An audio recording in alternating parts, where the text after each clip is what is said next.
Thanks everyone for joining us back at the Project Censored radio show. We're very glad right now to bring you another co-host segment.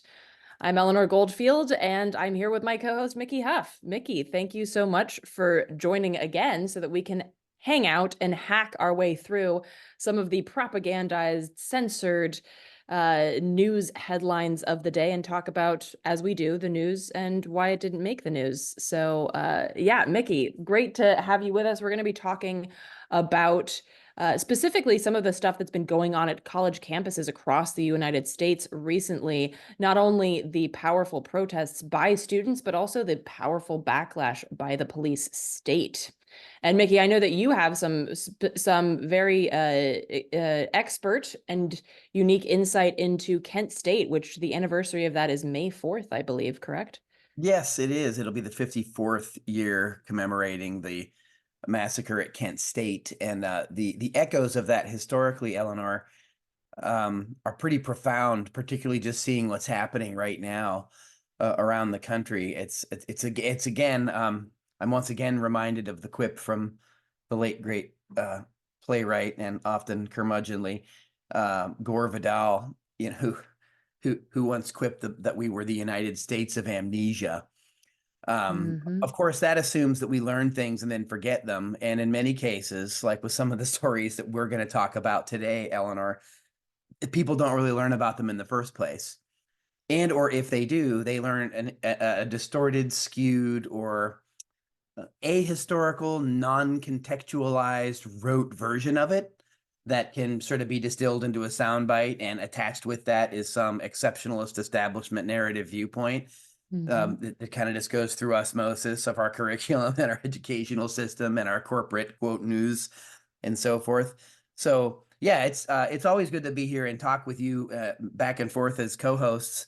And I think we actually cover a lot of interesting ground for folks. So I'm looking forward to talking with you today about some of these intersections of past to present. And if past is prologue, what we're looking at right now around the country is very grim. Absolutely, Mickey. As one of my favorites, James Baldwin, put it, the past is not past.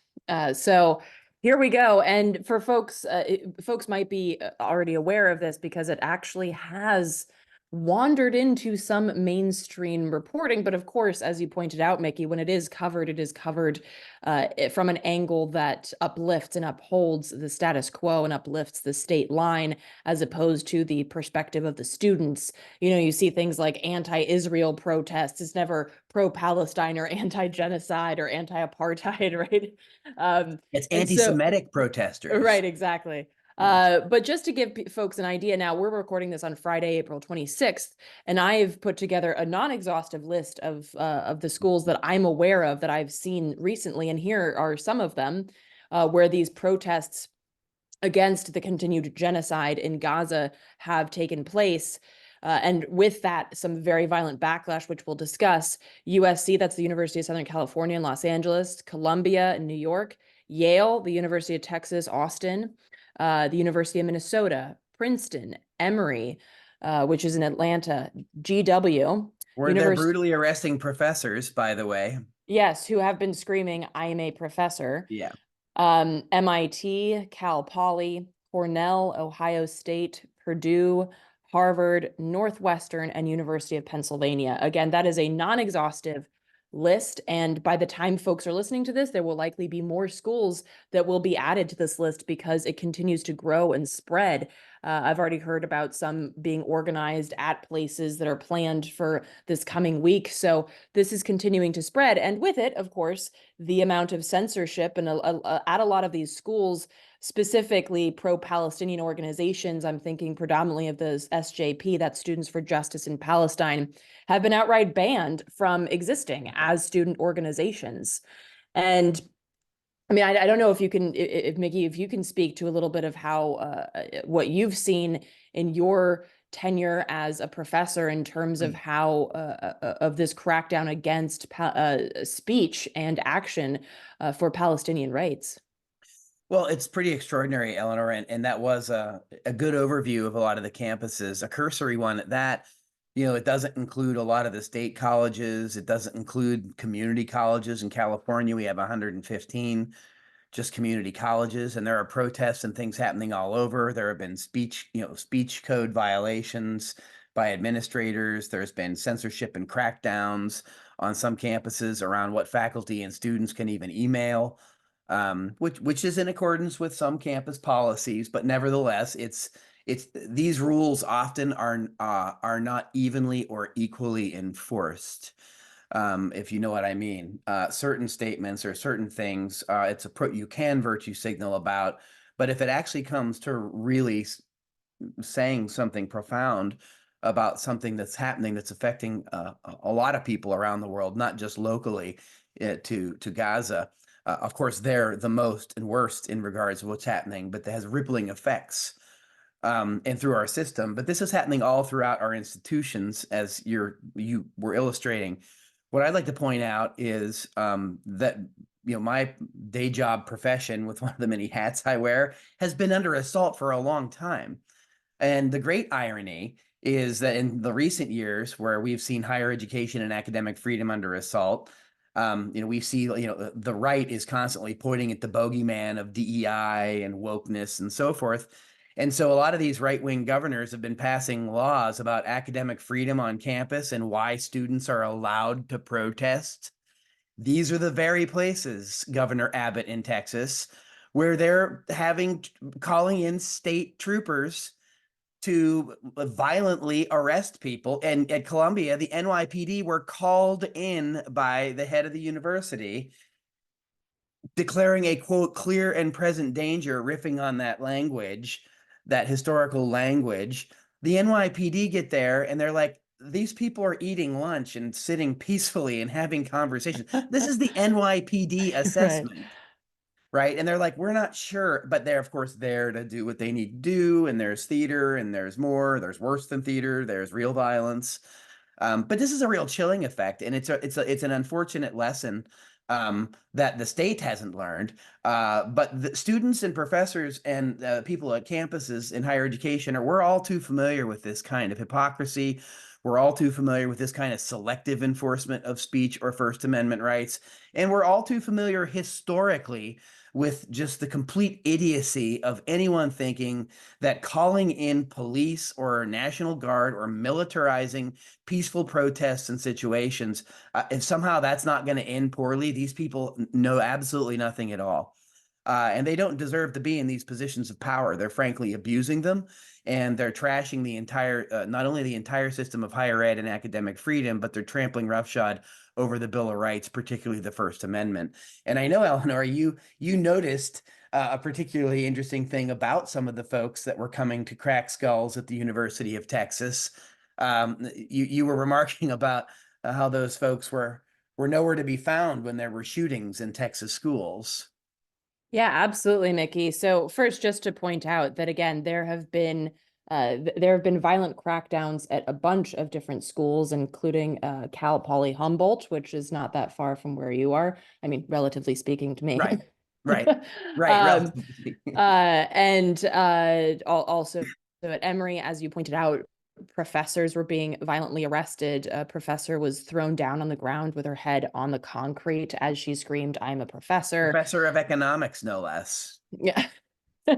I mean, I guess that's better than is that better than a professor of arts? That's Well, just professor of philosophy was hauled off over, I think it I was know, NYU or a Columbia. So chair. it's She across the said, disciplines. as she was being arrested and dragged away, she said, "Could you call my department? I'm the chair of the philosophy." Yeah, I'm being arrested.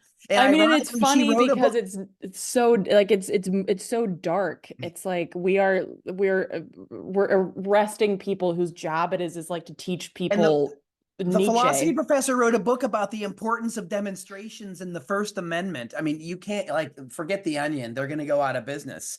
I Um, actually don't know what the Onion does anymore. yeah, I'm not sure. Well, we should ask the New York Times. Yeah, right, there you go. Uh, But I mean, it's and Emory University, I think this is also a really important connection to make. The yes, planned cop city in yes. Atlanta has some of the strongest connections to what's known as the Deadly Exchange, which is an exchange between US police forces and Israeli police and military forces, where they share tactics. And one of the tactics that was on full display, a man who was clearly marked as a street medic. These are people who are trained in how to help people at protests if they need water, if they're going through some kind of medical emergency or issue, and take care of them until emergency services can get there. So great people whose job it is to just help others. Cops violently arrested this man, a black man who's surprised there. And they pinned him down and they had him zip tied. And once he was zip tied and pinned down, they tased him. And this is all on video. And he was clearly zip tied and being pinned down by multiple police officers. And this is in Atlanta, where again, this is one of the prime areas that it is involved in this deadly exchange between Israel and the United States. And it would be boosted if Cop City were to go through. And with regards to the University of Texas in Austin, you can also see video of these violent of the violent police presence. And, they are in full like Rambo gear, they are, or like RoboCop, they're not walking in there like Andy Griffith. They look like they're there to bust skulls. And of course they were. And actually Mike Preisner, who has a podcast called Eyes Left and has been on the show before and is an Army veteran, shared a screenshot of these state troopers who had, he pointed out several clips that had 100+ rounds of AR-15 bullets. Why would you walk onto a campus with that in your vest? It's really dark. And why would you do that? Go ahead, Eleanor. And these are, and to go back to what you were talking about with the Uvalde school shooting, now this was an elementary school where a gunman would just kind of ran roughshod through the entire school, while the same law enforcement agency, the Texas State Troopers, stood outside and did nothing. This was May 24th, 2022. 91 of these state troopers were at the school when law enforcement waited over an hour before they breached the classroom where the gunman was. Multiple children died. Now, again, this was an elementary school. Now we're talking about a college when the same law enforcement agency rushes in there again with these clips of AR-15 weaponry. They've got their full, riot gear on and violently attack people who, as the NYPD pointed out, across the nation are just sitting and holding space, protesting peacefully and exercising their First Amendment rights to free speech and free assembly. And there were actually there were a couple of troopers who were found guilty in an internal investigation into the actions of these troopers, who were literally just caught on camera, like scrolling through their phones, doing nothing to address the rampage of violence that happened at this elementary school. So this same law enforcement agency felt that it was okay to allow elementary schoolers to be shot and killed and do nothing about it. And yet a peaceful protest of University of Texas Austin students decrying a genocide, they need to be met with police brutality. So just watching this, this is America in two images, right? And it's incredibly dark, but I guess I'd have to say I'm losing the ability to be shocked, but never to be disgusted. Well, there's a lot to take in there. And the professors were at Emory, the philosophy professor and economics professor, Carolyn Folan and Noel McCafee, that we were mentioning earlier. And you made a passing reference to Mike Preisner, and the remarking about, well, why in the world would these people have these kinds of, full-on combat gear? The irony is weirdo. Like, this is the same kind of weapons, the same kind of weaponization, the same kind of tactics that we see in occupied Palestine. And as you mentioned, the IDF, a lot of U.S. law enforcement people go and get training from IDF. And one of the iconic photos we've seen from recent times here last just a couple days, was snipers positioned on the roof at Ohio State University. Now that goes back to the state of Ohio, and you mentioned Kent State earlier. And I've done a lot of work on Kent State over the years with Laurel Krauss, the Kent State Truth Tribunal. I did my graduate work on Kent State and the historiography of Kent State, and how the powers that be even 54 years on, have worked diligently to bury the massacre at Kent State. And when you talked about those live ammo clips, right? The AR-15 or the AK, the assault rifle kind of clips. If you go back to Ohio, um, 2 days after Nixon called protesters a bunch of bums, Governor Rhodes, who was in a meeting with Nixon previously that week, sent the National Guard to Kent State University, which was a sleepy rural area about an hour south of Cleveland. It was not a radical hotbed. And that was, of course, where Nixon realized he was losing the narrative, right? He was losing the young people. He didn't have a lot of the young people anyway, but he was really losing the narrative about the war. And when he said that they were going to escalate it rather than de-escalate it, that's when things blew up again. You mentioned 1968 earlier. This is 1970, and there were more protests going to grow then. But if you take a look back, not just to 68, but 70, a raft of campuses closed down, graduations were canceled, commencements were canceled, all that because there was a massacre at Kent State and Jackson State, right? A predominantly black college where people were shot and killed, and that got less coverage, right? Because that was seen as well. That's what happens there. Kent State, right, was, quote, different because it was these sort of sleepy, white middle class students minding their business being shot by who? By people roughly the same age who just came from a violent strike that they were at, right? They were making it violent, right? It's usually the police that make protests and strikes and things violent. Well, these folks, these young people who may have otherwise been in college themselves, right? But were in the National Guard, many likely so they didn't have to go to Vietnam, right? Another way out. These kids, what they were bussed from the Akron Teamsters strike with no sleep over to this anti-war protest where there were provocateurs and other things going on. We mentioned on the show last time about Terry Norman, the FBI informant and provocateur who fired at Kent State and disappeared. But nevertheless, these are younger people that aren't really well trained. And why are they going on Kent State campus with loaded M1 rifles? That's the connection here. You don't show up to that kind of an event with that ammunition if you're not ready to use it. And that's the problem, is they're ready to use it. That's what they're trained to do. It's like calling a firefighter out to go look at a fire and say, well, what are you going to do? The police force is a hammer and every problem is a nail.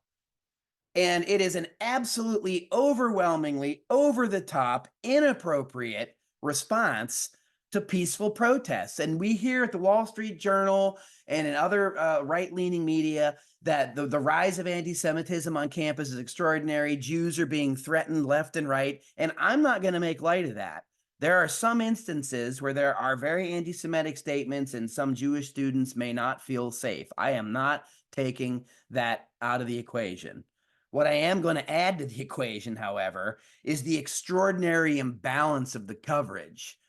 Even the young woman who is a young Zionist who is a reporter for one of the university papers, a student, claims she was stabbed in the eye with a flagpole.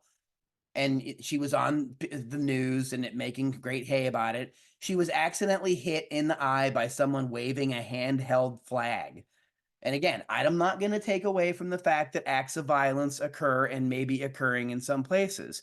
But for the conservative media to prop these issues up and not show the 34,000 dead people in Gaza and the 77,000 wounded people in Gaza and the 130 reporters plus dead, and not showing prominent author Eilert Waldman, married to Michael Chabon in Berkeley, was just arrested in Israel, outside of Gaza, marching to the border, calling attention to this issue.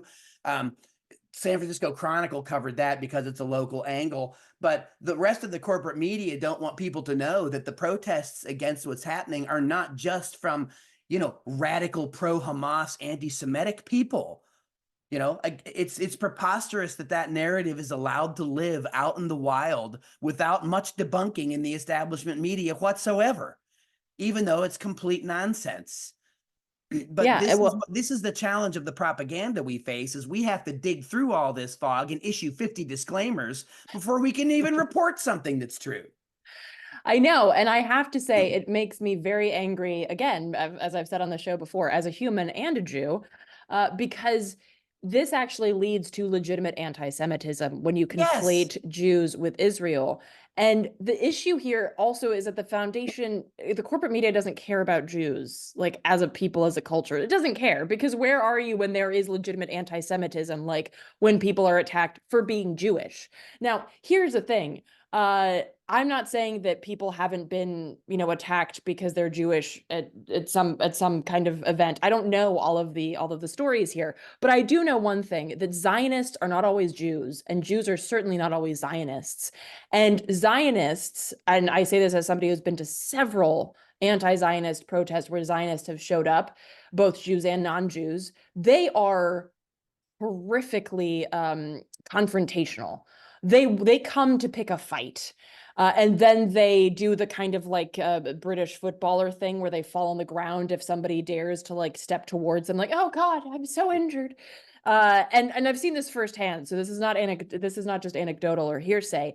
And so this skewed reporting on this. Where is the media when a Muslim is injured or targeted at a protest? Where is the media when Palestinians, which, by the way, don't tell anyone, but there are Palestinian Jews and Christians and atheists and whatever the else Oh there no. is. Yeah, God Really? This is forbid. getting really complicated, I Eleanor. know, it's so complicated.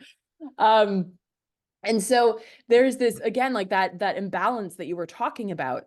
And so we are, as you say, we're wading through this muck to get to the core, which is these students, which is another problem with the media. They treat these students like they're idiots. Like, oh, these kids don't know what they're doing. Actually, they do. They know a lot more than you do. I think that's part of the problem, is that the students are aware of what's happening. And the irony of how the institutions that they're protesting at are supposed to be fostering independent critical thinking.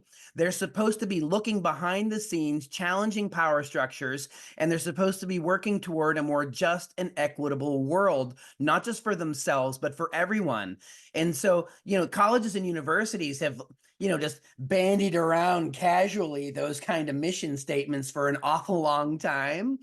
And here's people practicing those, putting them into practice, taking the very things they learn in classes, by heretics like me, right? Taking into account the things they learn about history and civic engagement and how to really navigate the propagandistic media ecosystems we have in order to try to really understand what's happening. We try to teach students how to deconstruct these meanings and to be a part of their lives and be part of their communities and to stand up when they think something's wrong and speak out. Lo and behold, the students are listening sometimes. Right? Well, and I think that's also really what you highlighted is really powerful. It scares the establishment because just like when we hear about the Black Panthers, if we do, oftentimes Yeah. it's just like the image Just of with the the Black guns. Panther, Yeah. right? Like, oh, they were just violent thugs. But what was Yeah. very disturbing to the establishment is all of the political education that was going on thanks to the Black Panthers. That's right. And Their 10-point program. Yep. right. And so here's what I've seen. I've seen images from campuses where you have these students sitting at these encampments reading Edward Said and reading, the Yeah. 100-Year Wars on Palestine His and daughter was reading, there. right, and reading things that contextualize what's going on far before October 7th and really let people know the larger picture. And that is really, really scary to the establishment because then you start to, again, realize that, okay, Zionism is not Judaism and Zionism is a colonialist construct. It is a white supremacist ideology. And oh my gosh, what do we do if the bulk of people from like 18 to 22 really realize that, oh, that's Yeah. really going to be disastrous. So we have to clamp down on this. And the only way that the United States knows how to push back against something like this is to push back violently. And look, that's right. And what we've seen, and we mentioned before, and again, just more disclaimers, right? Any listener to this program knows that am not shy about taking on left-wing censorship or left-wing litmus testing, and I'm not into the left-wing circular firing squad model of dealing with disagreements. So that said, it's again interesting to me, and entirely a 101 sort of primer in hypocrisy, that the far right has been trying to attack academic freedom, tried to shut down what's being taught on campuses.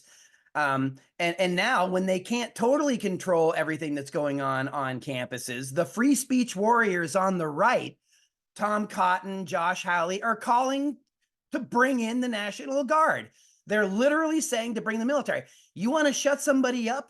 Punch them in the mouth, arrest them, expel them, ruin their careers before they're started, scare the ever living hell out of them however you can, so that they learn young and they learn well not to speak out against the status quo, not to speak up for justice, to keep their mouths shut, or else they're not going to get jobs and they're not going to have enjoyable lives. And again, there is nothing more anti-intellectual and nothing more pro-censorious than having a militarized response to intimidate, arrest, and commit acts of violence on young, peaceful protesters. Period. Full stop. It was a total unmitigated disaster and crime at Kent State. And what we're seeing unfold here today is eerily similar. And I hope that people really start to realize the lessons of the past, such that we do not repeat such absolutely foolish and unnecessary acts of violence against an entire generation of people, really speaking out at this moment in history about the unethical, illegal, and horrendous acts that are taking place, not just across the Middle East, but across the world, often with the backing of U.S. taxpayer money and weaponry. Absolutely, Mickey. Very well put. And I'm curious, with your expertise on the subject, to kind of make that comparison, looking at where we were before Kent State happened, and also that people after Kent State happened, when they were polled across the country, thought that it was okay what happened, largely. And that today we see a lot of people, particularly, like the majority who watch MSNBC or CNN and think that what's happening in Gaza is just okay, that's just the cost of war. What do you think the likelihood is that we would see another Kent State happen? And if so, or even if not, what do you think the likelihood of these kind of college protests, just like we saw back in the late 60s and early 70s, can help create the political environment that makes this war untenable, that made Vietnam untenable, or that could potentially make this genocide untenable for the U.S. government? Well, absolutely great framing and contextualization for, the conversation that we're having and for what's going on, and for the conversation that I wish we saw more of in the press. The corporate media is not going to do that. It's too sensational. Covering protests is sensational. It's a clash, right? And the protesters are violent and unruly, and the police are restoring law and order. It's eerie how similar the language is now as it was 50 some years ago, and the tactics and the playbook and all of it, right? I hope and think, however, that some of the consciousness of our society has moved past that, a degree to which that we are capable of seeing why the response to what's happening right now on campuses is not the proper one. It's not the right one, and it's not a productive one. You saw what happened at Columbia. They went in and arrested people and removed people, and what happened? Whoop, just prop back up. It's like a game of whack-a-mole, right? And the state, the more that happens, the more prone the state is to violence. And this is what's scary about what's happening right now, is that any of these things could unfold even before this program airs. There could be provocateurs. We know there usually are, right? So I think the situation now is very volatile. But what it also suggests, another lesson, is that if we would take this opportunity to listen to what the protesters are discussing and discover that a vast majority of them are peaceful. I know there are some radical positions that considered radical, by the right, about some of the organizations that have language that talks about how Israel doesn't have a right to exist and so on, and that language really ruffles establishment feathers. But I think that this is the opportunity to have the discussions, and if we can't have impassioned but still intellectually sober dialogue that's constructive, not destructive, at the very institutions that are designed to teach people how to get through these things and understand them, This is why I mentioned earlier that, my whole profession is under attack. All these institutions are under attack. It's not just literally the students that are doing it, and it is very literally, of course, the people on the ground in Gaza. But metaphorically, we're destroying our own means by which to civilly mitigate these differences. These actions are making it more likely that we'll become an authoritarian society, not a more democratic one. What's happening right now in the way that the Democrats, not just Republicans, are handling these situations is making it more likely, Eleanor, that we're going to see something even more tragic happen in coming weeks. And that's why I really hope people take a moment to think about some of the things, not just that we're talking about, but to go look into the stories that we're bringing to attention. Go look at different media, look at the independent media. Don't just look at the corporate media, look at what the independent media is saying about this. May 3rd is World Press Freedom Day, and that was proclaimed by the UN General Assembly in December of 1993. And the reason we do this is we need to celebrate, and this is right from the UN, we celebrate the fundamental principles of press freedom. They have to access the state of press freedom throughout the world. We have to assess it and see where we are. We have to defend media from attacks on their independence and pay tribute to journalists who have lost their lives in the line of duty, and I will add, or have pretty much been disappeared down the memory hole like Julian Assange. And as we approach Press Freedom Day, World Press Freedom Day, we have to remember that it's the independent media that is often the grassroots voice of the people. It is often the independent press that is operating on ethical standards and principles. And it is the independent press that is reporting in the public interest, not the corporate media.